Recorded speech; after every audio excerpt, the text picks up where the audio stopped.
What The are you boot looking came at? at the Get out of dog's the ribs, seat now! and Nathan Boone caught it in midair.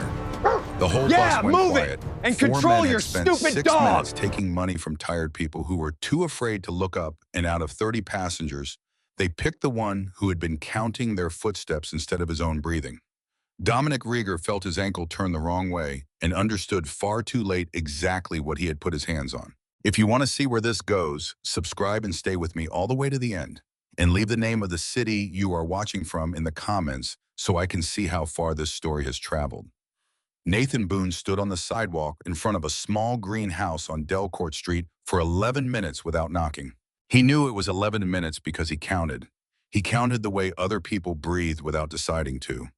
11 minutes, 4 cars passing one woman walking a small dog on the opposite side who crossed the street when she saw the German shepherd sitting at his knee. "I know," Nate said quietly. "I know. Give me a second." Kodiak did not move. The dog sat with his front paws squared, ears forward, watching the door like it owed him something. "You want to go in more than I do," Nate said. "That is the problem." He had rehearsed it on the flight. He had rehearsed it in the terminal and the rental line on the walk over. "Mrs. Reyes, my name is Nathan Boone. I serve with your son.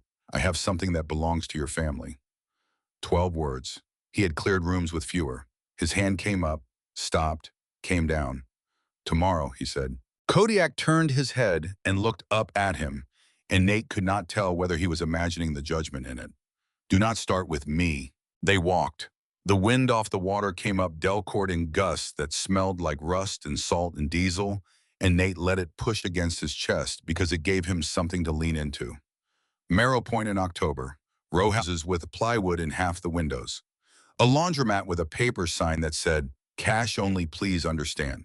An old man on a folding chair who lifted 2 fingers off his knee when they passed, and Nate lifted 2 fingers back, and that was the entire conversation, and it was a good one. At the corner of Delcourt in Bay, a billboard rose over a lot full of broken concrete.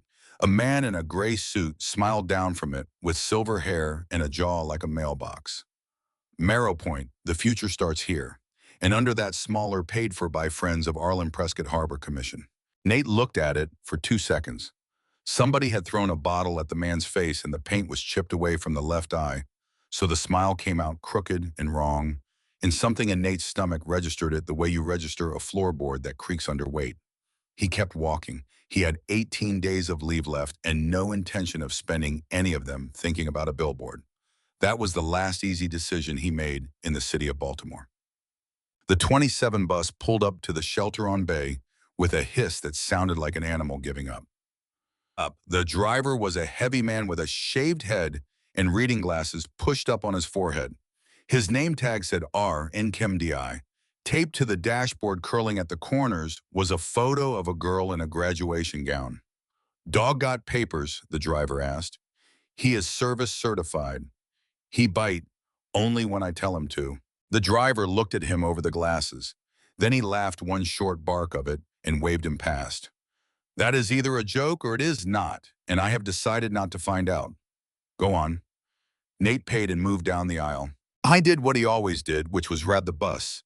The way you read a room you might have to leave in a hurry. Front left a woman around 68 with a folder of medical papers in her lap and her purse strap wound twice around her wrist, which told him she had been robbed before or had been taught by someone who had. Middle right, a young mother, 22, maybe with a baby against her shoulder, in the specific rigid posture of a person who has not slept in 4 days. Back left, a kid, 17, oversized headphones, phone 6 inches from his face. Backpack on the seat beside him like a passenger. Nate took the last row. Kodiak folded down onto the floor and leaned his shoulder against Nate's boot, and the warmth of it went straight up through the leather. The woman with the folder turned around in her seat. "That is a beautiful animal," she said. "What is his name?" "Kodiak." "Kodiak." She said it again to herself, testing it. "That is a big name for a dog. He earned it." "They do, don't they?" She smiled and it changed her whole face. "I had a shepherd, 40 years ago now. Bull. He walked me to work every day for 9 years, and then one day he laid down on the porch, and that was that." She patted the folder in her lap. "I am Odessa, Odessa Clay. I am on my way to tell a doctor I am not taking the pills he wants me to take." "You have a good reason." "I was a nurse for 31 years, baby. I have got 31 reasons." Nate laughed. It surprised him. He had not laughed out loud in maybe 6 weeks. "Good luck," he said. "I do not need luck. I need him to sit down and listen for 4 minutes." She turned back around, satisfied, and Nate found himself hoping the doctor listened. The bus rolled. The lights outside went from white to orange to that dead blue that comes off a shuttered storefront. The baby made a small sound and the young mother made a smaller one back. The kid in the back nodded to something nobody else could hear. 3 stops of nothing. Nate let his shoulders come down. He had been carrying them somewhere up near his ears since the airport, and he had not noticed until they dropped. Tomorrow, he thought, you knock on the door tomorrow. You say the 12 words.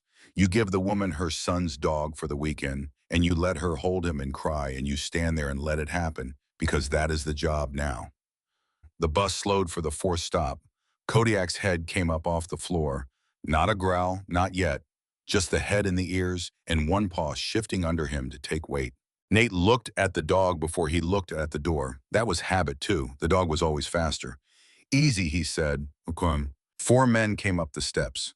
The one in front was tall with a shaved head and a scar that ran up under his chin like a bad zipper. He came up the stairwell, talking, and the volume of it filled the bus the way water fills a boot. "Ray Raymond, my man." The driver did not look at him. "You paying? I am paying you in respect, Raymond." "Then I am driving you in respect. Sit down." 2 of the men laughed. The tall one leaned on the fare box and let the moment stretch until it was ugly, and then he pushed off it and came down the aisle with his 3 friends behind him. Nate did the math without wanting to. The tall one was the mouth and the muscle, both which meant he had never been seriously hit. Second man's stocky hands in his jacket kept touching his right pocket, which meant something was in it he was thinking about. Third man was young and drunk. Fourth was the only one Nate did not like because the 4th man was not laughing. The 4th man was looking at the passengers one at a time and counting bags. The tall one stopped at the kid with the headphones. "Nice bag." The kid did not hear him. The tall one reached over and pulled one of the headphone cups off the kid's ear and let it snap back. The kid jumped like he had been burned. "You what the nice bag," the tall one said again. "It is a backpack, man." "I said nice bag. That is a compliment. You say thank you." The kid's throat moved. "Thank you." The tall one nodded, satisfied, and then he knocked the backpack off the seat with the back of his hand and stepped on it as he went by. There was a crack of something plastic inside. The kid made a sound and did not move. Nate watched the kid's hands. They were shaking, and while they were shaking, the kid slid his phone down along his thigh and turned it sideways and did not look at it. Smart, Nate thought. Stupid and brave and smart. "Ma'am." The tall one had reached Odessa. He crouched down in the aisle beside her seat, friendly as a nephew. "Ma'am, we are collecting." "Collecting what?" "For the neighborhood." "Then go collect from the neighborhood." Odessa did not move her hands off the folder. "I have got a doctor appointment and a bus pass and $40 for the copay, and none of that is yours." The bus was very quiet. $40, the tall one said. "That is what I said." "See, that is a lot of money to be carrying around Marrow Point at night. Somebody could get hurt." He put his hand flat on top of her folder. "I am doing you a favor." Nate's hand came down and rested on the back of Kodiak's neck. The muscle there was already hard. "Not yet," he said under his breath. "Not yet." Odessa opened her purse. Her fingers were steady, which cost her something. She took out 2 20s and put them in the man's palm without looking at him. "There," she said. "Now get out of my light." Attitude. He stood up. He picked up her appointment slip off the folder, held it in front of her, and tore it in half. Then in half again. He let the pieces fall in her lap. "See, that is what attitude gets you." Somebody at the front of the bus said, "Come on, man," very quietly, and then went silent when nobody backed him.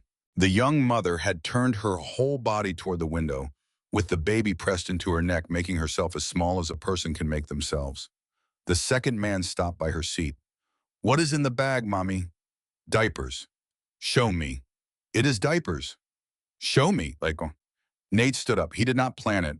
His body did it, and his brain caught up half a second later and told him to sit down, and he was already standing. At the front of the bus, the driver's hand moved under the dashboard. Nate saw it in the mirror. Silent alarm. Good man. "Hey." The tall one turned around. For a moment, nobody said anything. The tall one took in the sweater, the boots, the dog, the fact that the man at the back of the bus was standing in an aisle full of four men and did not appear to be in any particular hurry about it. Sit down, hero. Leave her alone. She has a baby. I did not ask about her baby. You are going to get off at the next stop, Nate said. All four of you. Nobody follows you. Nobody presses anything. Everybody goes home. He said it flat and low without heat, the way you read a weather report. That was the mistake. He knew it while it was leaving his mouth. There are men who hear calm, and there are men who hear calm as an insult. And this one had a scar on his chin from the last time somebody stayed calm at him. The tall one came down the aisle.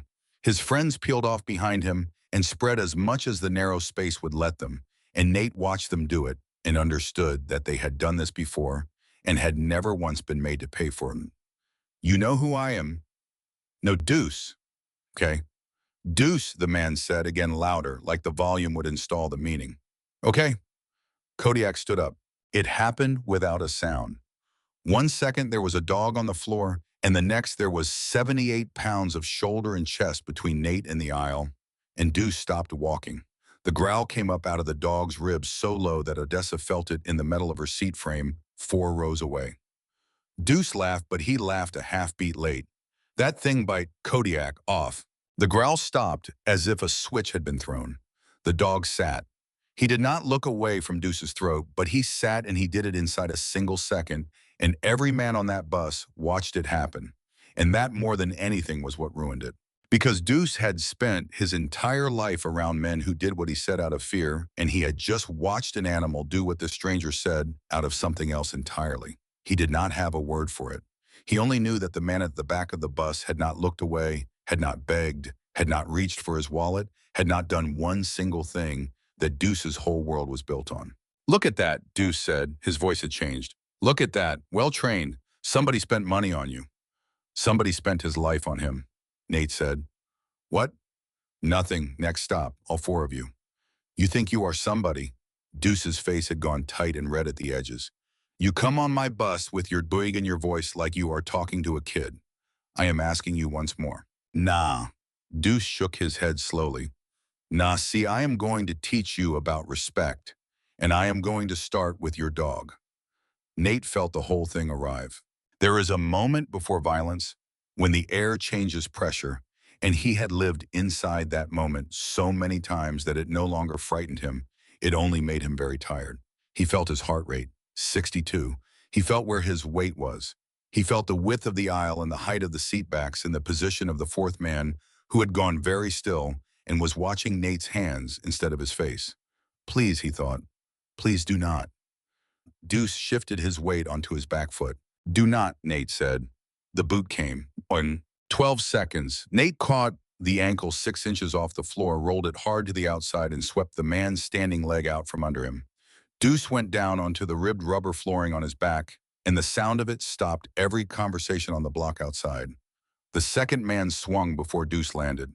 Nate took it on the forearm, stepped inside, and put an open palm under the man's ribs, and the man sat down in the aisle and stopped being interested in anything.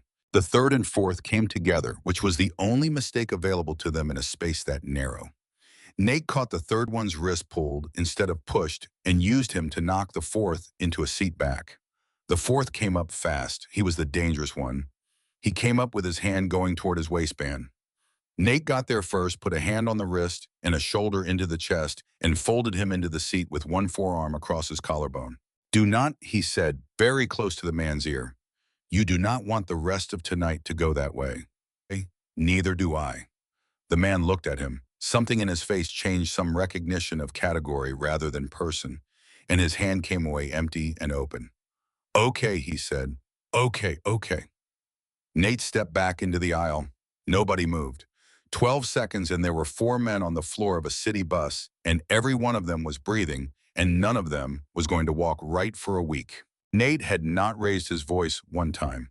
He straightened his sweater. He looked down at Kodiak, who had not moved from the site, who had held that position through all of it because he had been told to, and because the not moving was the harder job.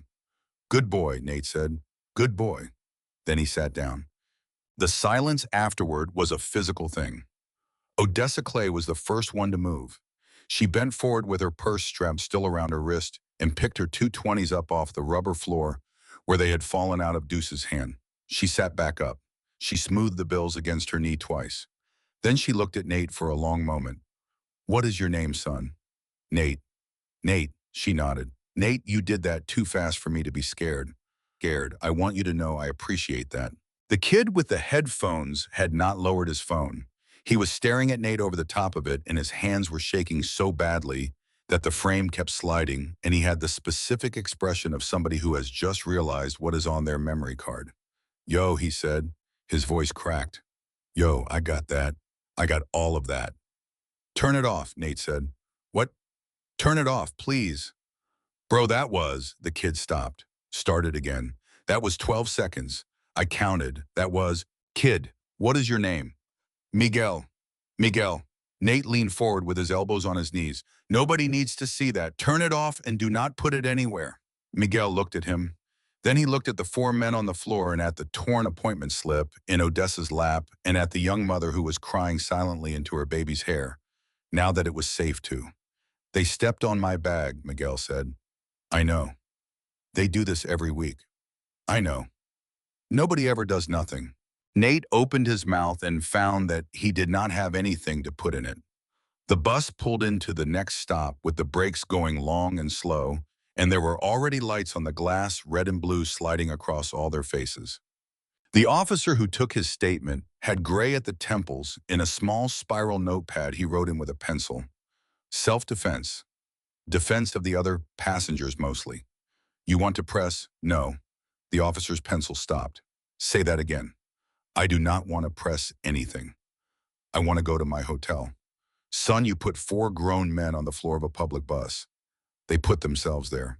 The officer looked at him for a while. He looked at the way Nate was sitting, which was straight, and at the way his hands were resting, which was open on his knees, and at the which had not broken position once in 15 minutes. "You military." "I work with dogs," Nate said. "That is not what I asked." "That is what I said." The pencil went back to the notepad and the officer smiled at it a little. All right, Mr. Boone. Local address. Hotel on Fulton. Stay reachable." They walked Deuce off last. He had a split lip and he was breathing through his mouth and his hands were behind his back. And when he got to the stairwell, he stopped and turned his head, and he did not swear and he did not shout. That was the part Nate would think about later. He just looked at Nate for one full second and said in an almost conversational voice, "You just put your hands on the wrong man's people." Then the officer's palm was on the back of his head and he was gone into the light. Nate sat back on. The bus was moving again inside 4 minutes, because in that part of the city, a bus has a schedule and grief does not stop a schedule. Odessa Clay had moved to the seat across from him and was telling him about a dog named Bull, and Miguel had come up 2 rows to listen, and the young mother had stopped crying and was almost asleep. Nate put his hand on Kodiak's head. "Tomorrow," he told the dog quietly. "We knock tomorrow." Outside the window, the 27 turned north on Bay, and for 2 seconds the billboard slid past in the dark. Silver hair, gray suit. One eye chipped away by a thrown bottle so that the smile came out crooked and wrong. Nate did not look up. Nate did not knock the next morning either. He got as far as the bottom step before the television in the room he had rented on Fulton changed the whole shape of the day. He had turned it on for the weather. He wanted to know if the wind off the water was going to hold, because if it held, he was going to walk the long way to Delcourt Street and give himself 20 extra minutes to rehearse 12 words. Instead, there was a woman in a red blazer saying, "And we want to warn you, this video is difficult to watch, though many are calling it something else entirely." Then there was a bah. Then there was him. Nate stood with a paper cup of coffee going cold in his hand and watched himself catch a boot out of the air from a shaking camera 4 rows away. The anchor called him the silent guardian of Baltimore. She said the clip had 6 million views overnight. She said the station had set up a tip line for anyone who recognized the man or the dog. Kodiak lifted his head off the carpet. "He turned it off," Nate said out loud to nobody. "He looked me in the face and he said, okay." He put the coffee down without drinking it.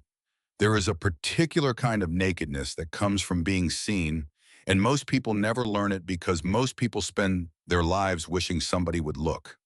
Nate had built a career out of being the man nobody could describe afterward. Average height, dark jacket, could not say officer. Now there were 6 million people who could pick him out of a crowd by the way he stood. He called the hotel desk. He asked if anyone had come by asking after a man with a shepherd. The clerk said, that is a yes. A guy called about an hour ago. He said he was your brother. What did you tell him? I said I could not confirm guess, but he already knew you had a dog, so. Nate hung up. He was packed in 90 seconds. He took the stairs. He walked 11 blocks in the wrong direction before he doubled back, and the entire time he kept catching people looking at Kodiak. A shepherd was nothing in that city. There were 3 on every block. But this one walked at a heel so tight it looked wrong, and people stared at it the way they stare at a soldier in an airport without knowing exactly what they are staring at. At 11:15, he stood in front of the greenhouse on Delcourt again. This time he knocked. The woman who opened the door was small and had her hair pinned up in a dish towel over her shoulder, and she did not look at Nate at all. She looked past him and down. Her hand went over her mouth. "Oh," she said. "Oh my God. Mrs. Reyes, my name is Nathan. I know your name." She was already on her knees on the doorstep with her arms around the dog's neck. "I know your name, Nathan Boone." He wrote it in every letter, every single one. Nate this and Nate that. I thought you were somebody he made up. Kodiak stood absolutely still and let her hold on, and after a moment he turned his head and pressed it into her shoulder, and Nate had to look away down the street at nothing.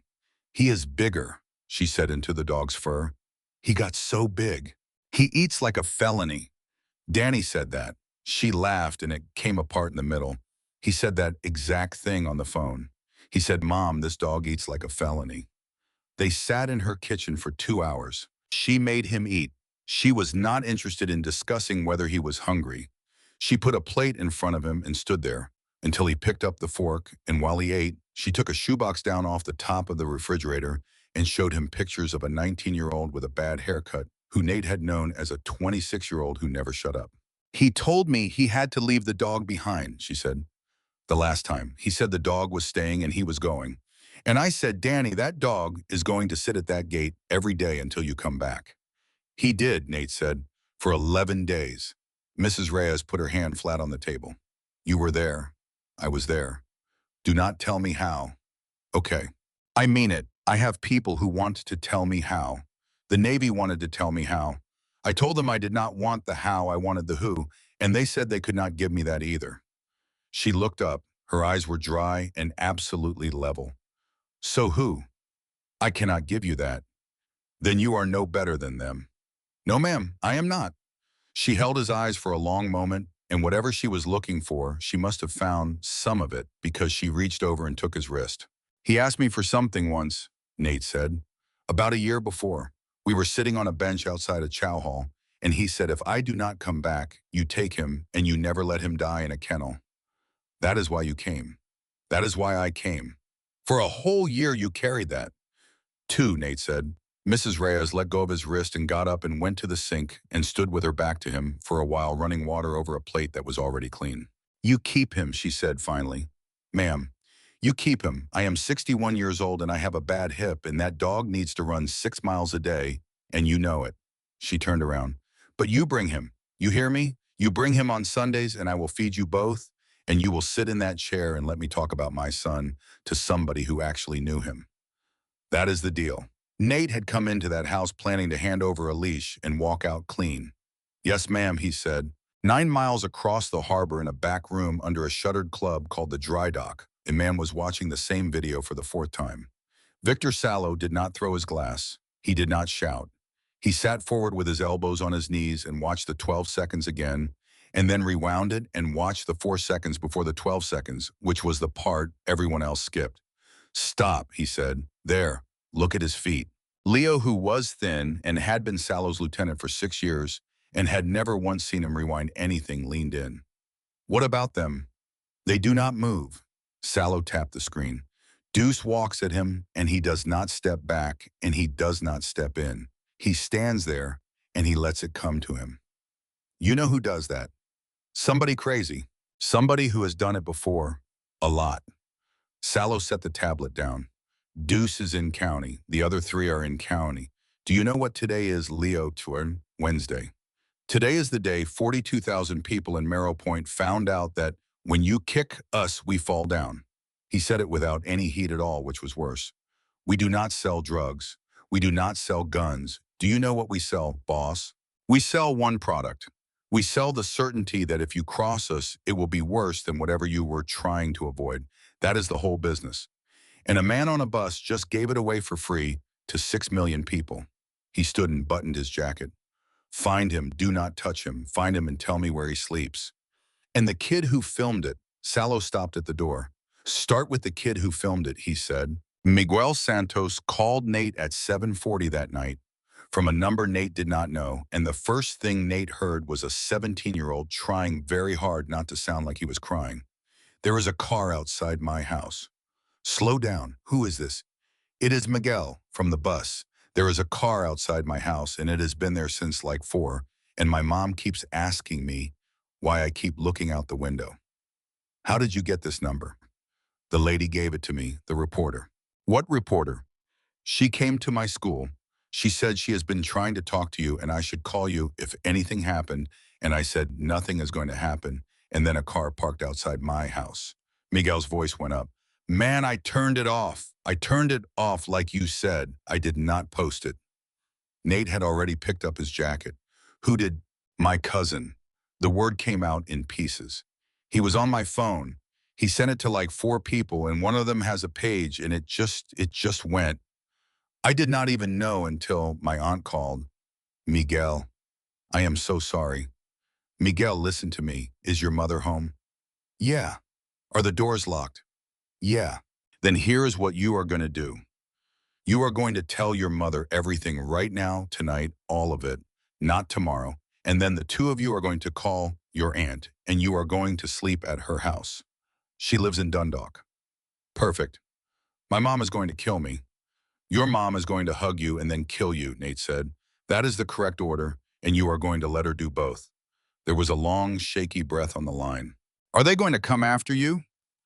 Yes, Nate said, because the kid had earned an honest answer. The reporter was named Ivy Chen, and she met him at a diner on Bay at 9 and put a folder on the table before she said hello. I have been working this for 11 months, and everybody I talk to gets quiet or gets scared or moves away, she said. So I am going to talk fast, and you are going to tell me if any of it sounds like something. I am not the guy you think I am. You are the guy who put 4 of Victor Salo's collectors in a hospital in the time it takes to tie a shoe. I do not need you to be more than that. She opened the folder. In the last 8 months, 61% of the owner-occupied homes in Marrow Point have sold. 61%, Mr. Boone. Do you know what a normal year looks like? 4 or 5. People move. Not like this, not all at once, not below market, not to 11 different LLCs that all file their paperwork with the same registered agent in Delaware. She spread the pages out. Here is what I could not figure out for 8 months. Why here? This is not waterfront. It is not near the stadium. There is nothing in Marrow Point that anybody has ever wanted. And now you know why. Now I know who. She put one page on top of the others and turned it around. It was a permitting document, and there was a signature block at the bottom, and above the signature block was a seal. Every single one of those parcels needed a Harbor District variance. Every single one got it inside 20 days. Do you know how long a variance normally takes? No, neither does anybody else, because nobody has ever gotten one in 20 days. Nate looked at the name under the signature, and something in his chest went cold and quiet, because he had seen that face at the corner of Delcourt and Bay with one eye chipped away by a thrown bottle. He is on a billboard 4 blocks from here, Nate said. He is on a billboard in every neighborhood he is emptying. Ivy closed the folder. Now, I have brought this to 2 different people at the department. Nothing happened. So before you go anywhere near this, I need you to understand that whatever you think the rules are here, they are not the rules. I am going to go to the police tomorrow, Nate said. Ivy looked at him for a long moment. Yeah, she said, I bet you are. Captain Doyle Mercer was in his 50s and had a handshake like a car door and a photo of a little league team on the wall behind him. And he listened to Nate for 22 minutes without once looking at his phone. 61%, he said, huh? That is her number, not mine. No, no, it is a good number. That is the kind of number that gets attention. Mercer wrote something down. Sallow, I know. Sallow, I have been trying to hang something on him for 6 years. But Boone and I am saying this as somebody who is on your side here. A reporter with a folder is not a case. You know what a case is? Tell me. A case is somebody willing to say it out loud with their name attached. Mercer leaned back. You got the kid who filmed it. He is a witness. He is a minor, which is a problem, but he is a witness. He got an address. Nate did not answer. Boone. He is with family right now. Sure, where? The room did not change. Nothing about it changed at all. The Little League photo stayed on the wall, and the coffee stayed in its mug, and Mercer kept his hands folded on the desk like a man who had asked 10,000 routine questions in his life. And Nate felt the floor go out from under him anyway. Somewhere safe, he said. That is not an address. No, Nate said. It is not. Mercer smiled. He smiled the whole rest of the meeting. He walked Nate to the elevator with a hand on his shoulder and told him to stay reachable. And Nate stood in the elevator with the numbers going down and understood all the way through that he had just watched a man be very good at his job. He was 2 blocks from the building when Ivy's text came in. He called someone as soon as you left. I have a source in dispatch. Do not go home. Nate stood on the sidewalk and read it twice. Then he wrote back, I do not have a home. That is the only thing going for me. He did not sleep in the room on Fulton that night. He did not sleep much at all, and by the following evening, Kodiak had been in a motel room for 31 hours and had begun doing the thing he did when he had not run, which was follow Nate from the bed to the window to the door and back like a very large and very polite prison guard. All right, Nate said. All right, Fort Sumner, 10 minutes. Then we come back and we behave. The park was empty because the fog had come in off the water thick enough to swallow the streetlights, and Nate remembers thinking that was good. Good. Fog cut both ways, but it cut harder against people who did not know where they were going. They walked 8 minutes. Kodiak stopped. He did not growl. He planted and the fur along his spine came up and his head swung right toward the tree line, and Nate's hand was already on the clip of the leash. He unhooked it. In a fight, a leash is a rope somebody else can hold. Quiet, he said. The dog went silent. Nate stood in the middle of a dirt path with his heart doing 68 and listened to nothing for 4 full seconds. Then something popped. The flare went up and burst and turned the fog into a red room with no walls, and Nate was already moving when the second and third pops came, and the canisters hit the dirt in front of him and started screaming gas. It was not smoke. It went into his eyes like ground glass, and his lungs closed around it and refused, and he was down on one knee coughing so hard his ribs creaked. And through the red and the water and the blindness, he heard Kodiak go the wrong way. Not back. Forward. Into it. Kodiak out. Men were shouting, not commands, panic. Somebody yelling, get it off, get it off. Nate forced his eyes open into pure fire and saw shapes, 6 of them, tactical gear and gas masks, which meant this had been planned by somebody who understood exactly what he was and exactly what he could not be beaten in. One came at him with a bat. Nate heard the feet ducked what he could not see, took the man's waist and put him into the dirt so hard the mask cracked.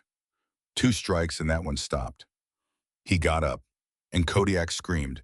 Not a bark, not a snarl, a yelp high and cut off, and it went through Nate's chest like something with an edge on it. He ran blind. He ran directly into the thickest part of it, with his hands out in front of him, into a wall of gas, calling a name over and over into air that was actively trying to kill him. An engine turned over somewhere to his left. Tires spun, caught, and pulled away, and the sound got smaller and smaller, and then it was gone. The flare burned out. The wind came up and started dragging the gas off into the trees, and Nate went down onto his hands and knees on the path and coughed until there was nothing left, and then he wiped his face with his sleeve and looked at the ground. There was a leather leash lying in the dirt. Beside it, still ticking softly with the last of its charge, was a heavy black stun baton. Nate picked it up. His hands were completely steady, and that was the thing that would have frightened anyone who was there to see it, because a man whose hands shake is a man who is still asking questions. Orchestrated climactic action sequence void dialogue-driven confrontation via emotional stakes. Orchestrated climactic action sequence void dialogue-driven confrontation via emotional stakes. He dropped 15 feet and let his knees and his shoulder eat it. rolled once on the concrete, and came up in the middle of them. That was the whole plan, not the stairs where they could stack up and take turns. The middle where 30 men learned very fast that the biggest danger in the room is each other's swing. The first one who raged him got the baton across the chest and went down convulsing before he understood he had arrived. The second swung a pipe from behind, and Nate stepped inside it, took the elbow instead of the pipe, and drove the man face first into the flank of a press. Then the noise stopped being organized. Get him, get him. I cannot get in there, Ray. Move. Move, you idiot. They funneled. They had no choice. The gaps between those old machines were 26 inches wide, and Nate had counted them on his way across the floor. And now he backed into one and made 30 men into a line. The first three came fast and left slow. I was not fighting them so much as processing them. Block Redirect used the man's own weight to fold him into the frame of the press. He did not throw a single punch that traveled more than 8 inches. Every one of them landed on a hinge, a knee, a jaw, a wrist, and every man who went down took up floor space that the man behind him now had to step over. Somewhere behind him, he heard a scream that was not a man's voice giving orders. Kodiak had come down the stairs. He should not have. He was carrying that back leg, and he came down anyway, and he did not go for Nate. He went to the mouth of the aisle and planted himself there and took the flank, and the first man who tried to come around and get behind Nate found 78 pounds of shepherd attached to his forearm. The dog did not tear. He clamped and he pulled down and he held, and the man went to his knees screaming, and the bat came out of his hand and skidded away under a machine. Kodiak hold. The dog let go and backed 2 steps and stood in the gap, and nobody else tried it. A big one came at Nate with a length of chain wrapped around his fist. He was 6'4", and he had reach, and he had been waiting his turn, and he did not swing wild. He swung short and correct, and it caught Nate across the shoulder blade, and something in Nate's back lit up white. He grunted. He did not go down. Yeah, the big man yelled. Yeah, he feels it. He feels it.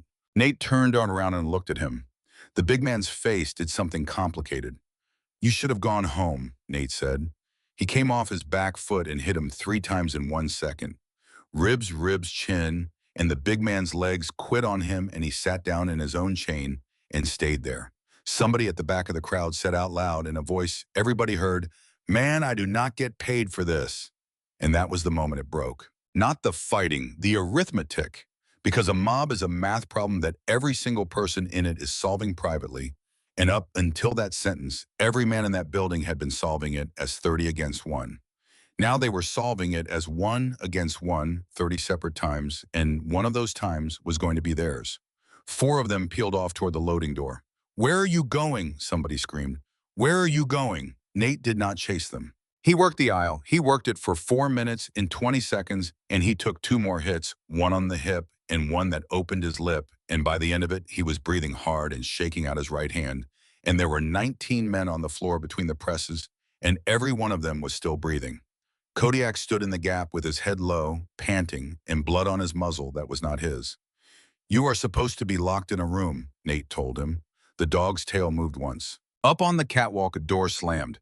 Nate's head came around. Victor Sallow was running. He had come out of the office at the far end, and he was going for the back stairs in a $2,000 suit, and he was going to make it, and Nate was 70 feet away and could not close that.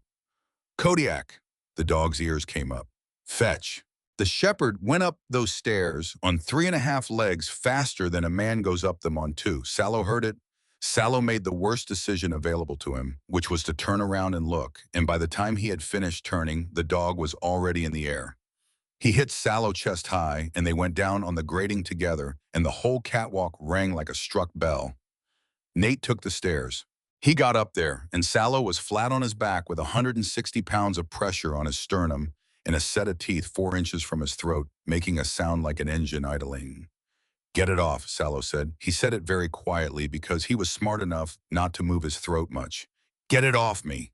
Nate crouched down beside him. "Kodiak, off." The dog stepped back 1 pace and sat and did not stop looking at Sallow's neck. Sallow sat up slowly with both hands out. I was not what Nate expected. That was the strange part. He straightened his jacket. He touched his lip, looked at his fingers, and then he actually laughed.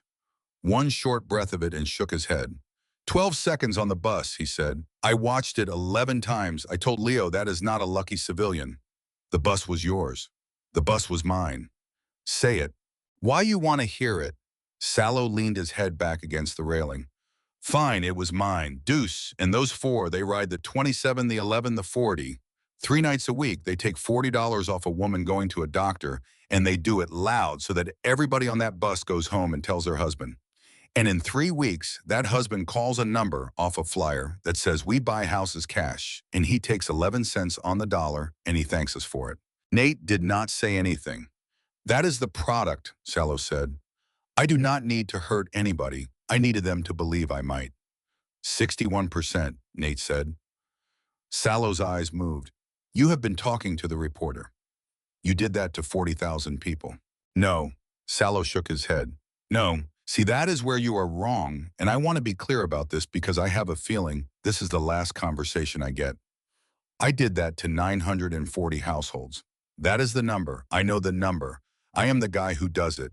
He held up one finger. But I did not decide it. You understand the difference. Prescott. Sallow went very still. Then he laughed again, and this time there was nothing in it at all. Oh, he said. Oh, you poor man. You think it is Prescott. Nate's hand had been resting on the railing. It stopped. He signs the variances, Sallow said. He goes on the news and he stands under his own face and he talks about the future.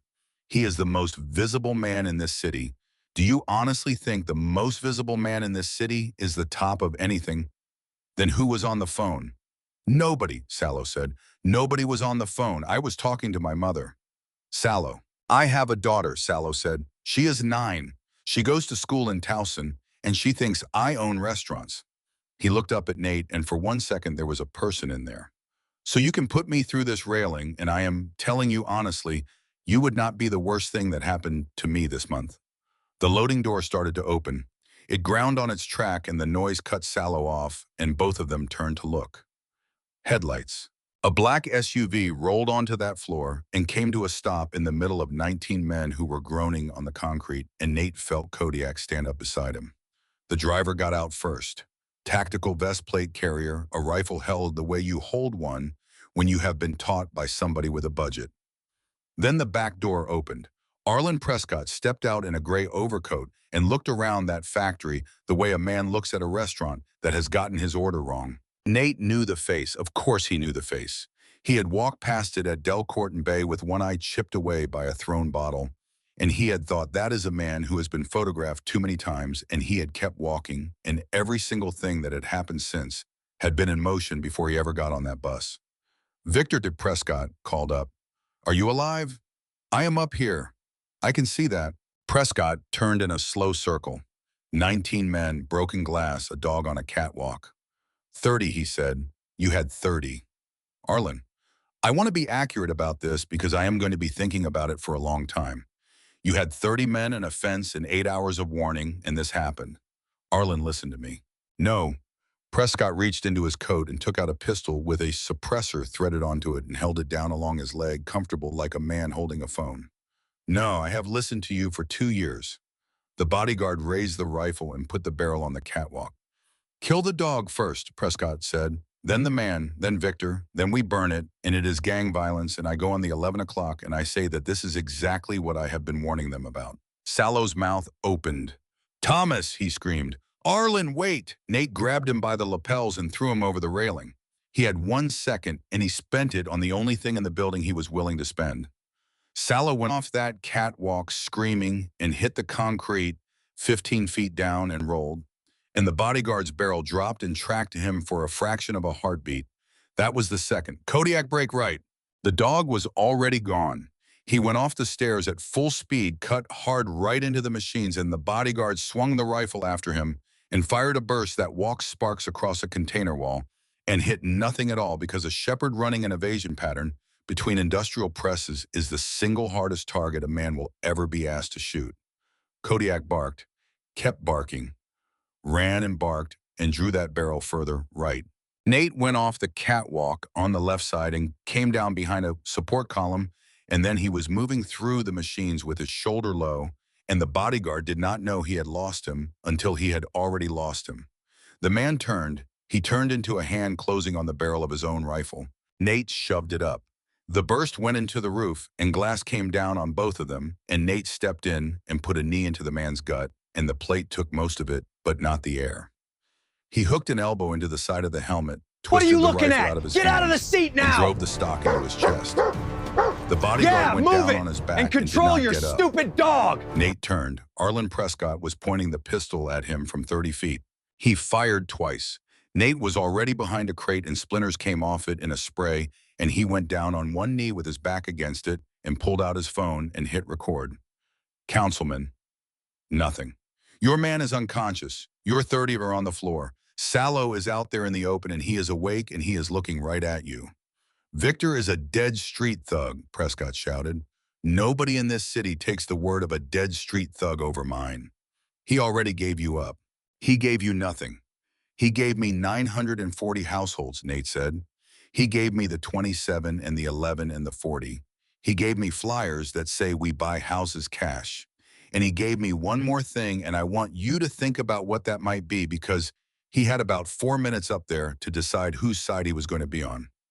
Silence. Nate could hear the man breathing from 30 feet away. There is also a reporter, Nate said.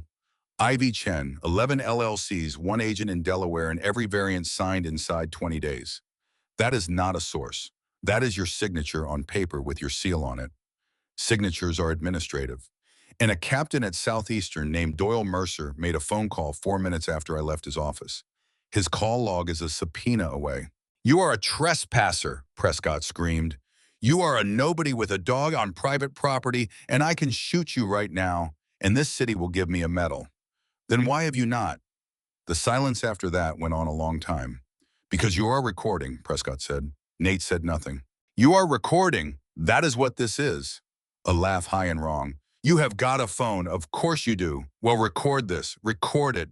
Do you know what I inherited? Do you know what that district was when they handed it to me? 940 households of people who do not vote, do not pay, do not work, and call the police at 3 in the morning about noise. Say the rest. The rest is that I am putting $800 million into a dead piece of this city, Prescott shouted. And I paid Victor Sallow $41,000 a month for 2 years to make them want to leave. And I would do it again tomorrow because they were never going to leave on their own, and somebody had to be the adult. Nate looked at the green bar on his screen, jumping. Was the bus yours? The bus was a line item. Say it plain. Yes, it was mine. All of it was mine. And if that boy had not been filming, that woman would have gone home and told her daughter to sell. And by March, that corridor would have been... He stopped. Nate's eyes came up off the phone. Would have been what? He said. Prescott did not answer. And in that half second of nothing, Kodiak came off the hood of the SUV. He had gone around. He had gone all the way around through the machines on a leg that should not have carried him, and he came up over that vehicle and off it and hit Arlen Prescott in the chest. And the man screamed like something small as he went down. The pistol skittered away across the concrete. Nate came out from behind the crate. He picked up the gun, dropped the magazine, cleared the chamber, and threw the pieces in 2 directions. Then he stood over him. Prescott was flat on his back with a shepherd's paws on his sternum, and he had his eyes shut and his hands up in front of his face, and he was saying, please, over and over in a voice that no camera had ever recorded. Kodiak, off. The dog stepped back and sat down and kept looking at him. Sirens. They came in from the north and the east at the same time, and then there were lights on every broken window in that building, and the loading door was already open. So they came through it in a stack of 9 shouting red laser dots crawling across the walls. FBI hands. Nate went down on his knees with his fingers laced behind his head, and Kodiak, without being told, lay down flat beside him with his chin on the concrete. A woman in a windbreaker came through the middle of them with her weapon up and her eyes going everywhere at once. Boone, here. Are you shot? No. Renata Salas got to him and looked at the floor, and Nate watched her count. He watched her lips move. They are all breathing, he said. You had better be right. Count them again. She holstered. She reached down and hauled him up by the arm, and for 1 second she gripped it hard enough to hurt. 4 hours, she said. I said 4 hours. You made it in 3. I broke about 9 rules getting here, and I want you to know that I hate you. She looked past him. Is that the commissioner? That is the commissioner. And that is Sallow on the floor. He is going to want a doctor and a deal in that order. Salas keyed her radio and said something short, and two agents peeled off toward Prescott, and the commissioner started talking about lawyers before they even got his wrists together. Nate reached into his pocket and held out his phone. 6 minutes and 40 seconds, he said. Him talking. Nobody touched him. Salas took it like it was made of glass. Your captain, she said. Mercer, he is in the back of a car at the gate. He rolled up 11 minutes ago and told my perimeter team he was here to secure the scene. Nate blinked. Nobody called him. Nobody called him, Salas agreed. She started to say something else and stopped because Nate had already turned away from her and gone down on one knee on that filthy concrete floor with his hands moving carefully over a dog's back leg. Boone, you are bleeding out of your mouth. Yeah, he said. He was not looking up. He worked his fingers gently through the matted fur above the hock, and Kodiak turned his head and watched him do it and did not make a sound. In a minute, the veterinarian on Eastern Avenue opened at 6 and Nate was at the door at 5:20, with a bite on a borrowed blanket and a split lip he had not thought about once. Sir, we do not open until... His name is Kodiak. He is 6. He took a strike to the back leg about 9 hours ago and he has been running on it since. The tech looked at the leg. Then she looked at the man holding it. Bring him in. It was a hairline fracture of the tibia and a deep contusion and 11 staples and a laceration that had closed over dirty, and the vet came out at 7:40 and said the word cast, and Nate sat down in a plastic chair for the first time in 31 hours. He is going to be fine, the vet said. He should not have been able to do whatever he did. Yeah. Sir, you should probably see somebody about your face. In a minute, Nate said. Renata Salas found him there at 9 with 2 coffees and an expression he did not like. Mercer is talking, she said. That fast? He is 56 and he has a pension and a daughter at Loyola and he did the math in the back of a car before the sun came up. She handed him a cup. He gave us 4 names inside the department in the first 20 minutes. He is going to give us more, but that is not why I am here. Say it. Prescott's lawyer showed up at 4 in the morning. Not a criminal defense guy, a firm out of Washington that does not do criminal work at all. Salas sat down beside him. Boone, that firm was on a plane before we made the arrest. Nate turned his head. Say that again. They were wheels up out of Reagan at 1:50. We took Prescott into custody at 2:11. Then somebody in your perimeter. No. She said it flat. No, it is worse than that. Nobody in my perimeter knew what we were walking into. I did not know. I told my own essays. I was chasing a corrupt harbor commissioner. Somebody put a plane in the air 20 minutes before it happened because somebody was watching that building and it was not us. Nate set the coffee down on the floor without drinking it. Sallow was afraid of whoever was on that phone, he said. Sallow is refusing to speak without a proffer agreement and a protective detail for a 9-year-old girl in Towson. He has said exactly 1 sentence to us in 6 hours. Salas took out her phone and read it to him. He said, quote, you are all standing in a doorway calling it a house. What does that mean? That is what I was going to ask you. Nate closed his eyes. I went back through it. The catwalk. The office door opened 4 inches. Sallow's voice doing something Nate had never heard it do. March, he said. What? He said March twice. He said you will have the corridor clear by March. Not the parcels, not the district. The corridor. Nate opened his eyes, and Prescott said it too right before he stopped himself. He said by March that corridor would have been, and then he heard himself. Salas was already standing up. Give me a map, Nate said. She gave him a map at 11 in the morning in a field office conference room with 2 agents who did not want him in the building, and Ivy Chen sitting across the table with the folder she had carried for 11 months. Ivy laid it out herself. These are the 940 households, she said, and started putting down pages. I have been treating this as a shape, a neighborhood, a blob. That was my mistake, and I have been making it since February. It is not a blob, Nate said. It is not a blob. She pulled a marker and drew a line, and the line was not round.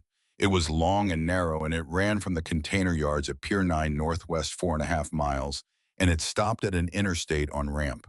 It is a strip. It is 11 blocks wide at the widest point and 3 blocks wide at the narrowest, and I could not see it because I was looking at a neighborhood, and it was never a neighborhood. It is a road. One end of the agents leaned in. Rail, he said. There is a spur under Monster. There is a spur under all of it, Ivy said. Decommissioned in 1994. It runs from the pier straight up to the interchange, and it goes through the back of 40 properties, and every single one of those 40 is in the first tranche that Prescott approved. Salas said, say the thing you are about to say. Ivy put her hands flat on the table. 940 households, she said, every one of them within earshot of that spur. Nobody said anything for a second. The complaints, Nate said. I have got 406 of them, Ivy said. 3 years of 311 calls, trucks at 3 in the morning, lights in the yard behind the church. A woman on Halver Street called 11 separate times in 1 year about noise on a rail line that has not carried freight since she was a teenager. Her voice was starting to shake, and she did not stop. I read every one of those calls, and I filed them under nuisance because that is what they were labeled. They were not nuisance complaints. They were the only people in this city who could see it. Salas sat down slowly. They were not clearing them out because the land was valuable, she said. They were clearing them out because the land had windows, Nate said. The room went very quiet. $800 million of development, Ivy said. For a strip of Baltimore that nobody has ever wanted, I could not make that number work. I have been trying to make that number work since March. It does not work as real estate. It works fine as the cost of owning 4.5 miles of ground that nobody's allowed to look at. One of the agents said to nobody, oh hell, Salas keyed her phone. I need eyes on the Pier 9 container yard, she said, now, today. And I need the manifest history on every box that has come off a haul there since Prescott took his seat. She got a warrant at 4 in the afternoon, and they opened the first container at 6:12. Nate was not there. He heard about it in a hallway from an agent who came out looking like a man who had aged a season in an hour. There were 11 containers on the far end of that yard that had been sitting on the same pad for 19 months and had never once been moved, and every one of them was listed on the manifest as agricultural equipment out of Rotterdam, and every one of them had been signed through by the same harbor commissioner. They were not agricultural equipment. Salas came out an hour later and stood next to Nate and did not say anything for a while. How bad, he said. I am not allowed to tell you, Renata. It goes federal above me by tomorrow morning, she said, and that is what I can tell you. It goes above my sank and above his. There are people flying in tonight whose job titles I have never heard said out loud. She rubbed her eyes with her thumb and forefinger. The commissioner was not the top of it. Salo was right about that. Prescott was the guy with a pen. Then who? Somebody who needed 4.5 miles of American ground with nobody living on it, Salas said. And who was willing to spend $800 million in 2 years and $41,000 a month to a street organization to get it, and who thought that all of that was cheaper than the alternative? Which was what? A retired nurse on Halver Street calling 311 at 3 in the morning, Salas said. Nate stood there and thought about a folder in a lap and $40 for a copay. They took a woman's appointment slip and tore it up, he said. Yeah, for that. For that, Sloss said. The story ran on a Thursday, Ivy Chen's byline, 7,000 words. And it did not lead with the containers because the containers were sealed under an order she could not touch. It led with a bus. She led with the 27 and a woman named Odessa Clay, who had given up $40 on her way to tell a doctor she would not take his pills, and who agreed to be photographed and named and quoted, and who told Ivy on the record that she had been robbed on that route 4 separate times in 2 years, and had reported every one of them and had never once been called back. Odessa Clay was on the front page of a newspaper at 68 years old, holding a torn piece of paper she had taped back together. The comments section broke inside 2 hours. Miguel Santos testified in a closed session with his mother in the room and a lawyer the paper paid for. He was 17 and he stammered for the first 10 minutes, and then he stopped stammering and he sat there and walked a federal prosecutor through every second of a video he had shot with shaking hands from 4 rows back. Afterward, he came out into the hallway and found Nate sitting on a bench. They asked me why I filmed it, Miguel said. What did you say? I said because nobody was going to believe me. He sat down, and she asked me what I meant by that, and I said, ma'am, I have called the police from that bus. Twice. And nothing happened. So I figured if I had it on video, then it was not just me saying it. Nate did not answer right away. You know, I told you to turn it off, he said. Yeah. I was wrong. Miguel looked over at him fast. I was wrong, Miguel, Nate said. I was thinking about me. I have spent 11 years being a guy nobody can describe afterward, and I thought that was the important thing in the room, and it was not. You were the only person on that bus doing the right thing, and I told you to stop. The kid's face did something, and he looked at the floor. Man, do not do that. Do what? Do not say sorry to me. I have got like 4 people in my life who have ever said sorry to me, and none of them mean it. I mean it. I know, Miguel said. That is why I am asking you to stop, because I am going to cry in a federal building. Nate laughed and it hurt his lip, and he did it anyway. Victor Sallow took the deal on a Tuesday.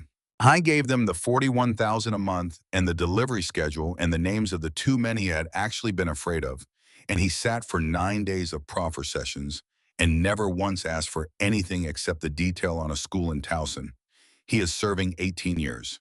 He will not see the outside of a protective unit for the length of it.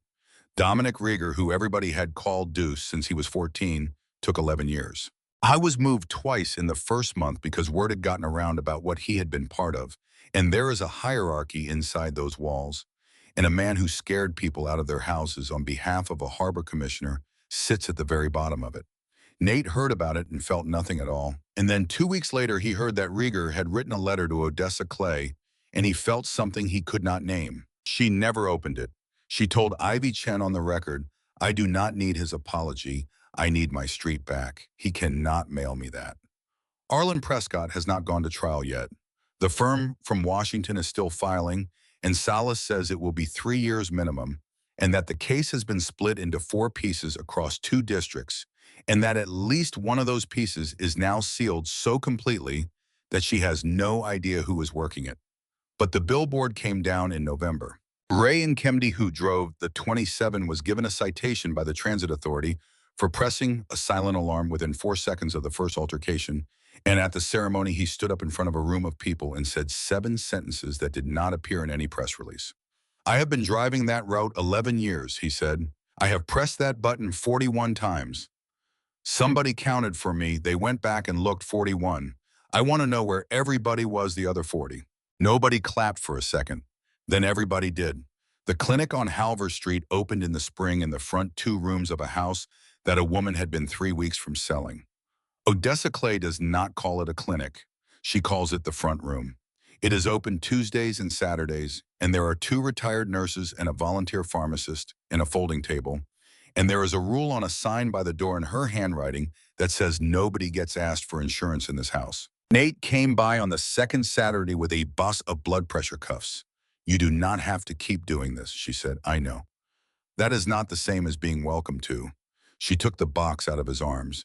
Sit down. Your lip healed crooked. That is going to be a permanent situation. Good, Odessa said. Every man should have one thing on his face he cannot explain politely. The Sunday dinner started in December, and they have not missed one.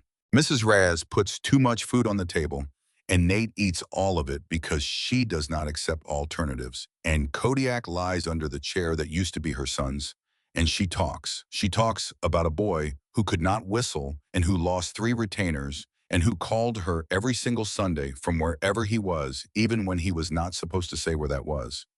You know what he said about you, she told him once in February. I do not want to know.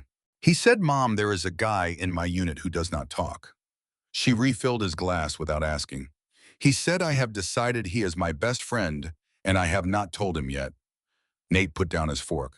That sounds like him, he said when he could. He was going to tell you. Yeah. So I am telling you, Mrs. Reyes said, because somebody has to, and I am the only one left who can. I went back to his unit on the 11th of January, and he came home in June, and Kodiak was at that door with a limp that never fully went away. And Mrs. Reyes stood behind him crying and telling both of them to come inside before the neighbors saw. The dog is 9 now. He does 4 miles instead of 6. And on a Tuesday in October one year, almost to the day, a man got on the 27 at bay with a German Shepherd, walking tight at his left knee, and he paid his fare, and the driver looked at him over a pair of reading glasses. He bite, Ray and Kemdy said, only when I tell him to. That is either a joke or it is not. You decided last time. I did, Ray said, and he was already laughing. Go on, back is open. The back was not open. There was a woman in the last row with a folder in her lap and her purse strap wound twice around her wrist, and she moved her bag off the seat beside her without being asked. "You are late," Odessa Clay said. "I am 4 minutes early." "I have been on this bus since Bay and Delcourt. Late is a relative situation." She patted the seat. "Sit down, Nathan." He sat, and Kodiak folded onto the floor and leaned his shoulder into Nate's boot, and the warmth came up through the leather the same way it had a year ago. Nobody on that bus looked up. That was the whole thing. That was the entire point of all of it, and Nate understood it completely for the first time somewhere between Halvers and Renard, watching a bus full of people be tired in peace. A young man asleep against the window with his mouth open. Two women arguing about a recipe. A kid doing homework on his knee. Not one of them knew who was sitting in the back row, and not one of them had any reason to care. "You are quiet today," Odessa said. "I am always quiet." "You are quieter." Nate looked out the window at the corner of Delcourt and Bay, where there was no billboard anymore. Just a lot full of broken concrete and a chain-link fence with a city notice on it about a community land trust. "I was thinking about how many people were on this bus that night," he said. 31, Odessa said. "I counted after. 31 people watched four men take $40 from you." "Yes, they did." And not one of them moved. Odessa Clay reached over and put her hand on his forearm, and she left it there. "Baby," she said one of them did. What are you looking The at? 27 Get out of turned the north seat on now! Bay in the last of the light, and a man who had spent his whole move life it learning how and control not to your be seen, stupid dog! sat in the back row where he had always sat with his hand resting on the head of a dog that had never once needed to be told what he was.